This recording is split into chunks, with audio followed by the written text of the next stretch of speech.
మామా నువ్వు ఖచ్చితంగా పెళ్లికి రావాలి మామా. నువ్వు రాకపోతే మన ఫ్రెండ్స్ ఎవరు పెళ్లికి పోరంట. దానికి పోతారో తీసేయాల్సింది నేను కదా. మామా నువ్వు ఖచ్చితంగా రావాల్సిందే మామా. సరే వస్తాలే కానీ నేను ఇక్కడ డ్యూటీలో ఉన్నాను. ఇటు నుంచి సత్రానికి వచ్చేస్తాను. నీ దగ్గర ఏదైనా మంచి షర్ట్ ఉంటే ఎత్తరా. మంచి షట్ట నా దగ్గర ఉండేది ఒకే పెళ్లికే. అబ్బా నా షర్ట్ కూడా మొన్న ఒకరి పెళ్లికి వేసుకొని వచ్చాను కదరా. ఒకసారి కదా వేసుకొని పోయి ఇచ్చిందా మచ్చా. చెప్పు మామా. బెడ్రూమ్ లో ఒక షర్ట్ తగిలిచ్చినాను. దాని ఎత్తుకుని నేరే సత్రం కాడికి వచ్చాయి. బెడ్రూమ్ లోనా మామా? ఇక్కడ చాలా షర్ట్లు ఉన్నాయి మామా. First they Maccha. ఫస్ట్ ఇదే. ఇదేదో డౌట్ కొన్నది మామా.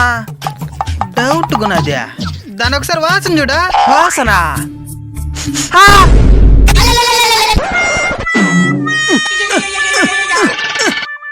Hello hello దొరికేసినట్టున్నది. ప్రేమనే చెప్పగిరి. బెడ్రూమ్ లో చెన్న కూడా కళ్ళు తిరిగి పడిపోయింటాడా. వాడు మొక్కను 2 నీళ్ళు చల్లా. వాడి చేతిలో ఒక షర్ట్ ఉంటుంది. దాని ఎత్తుకుని నేరుగా సత్రానికి వచ్చేయండి.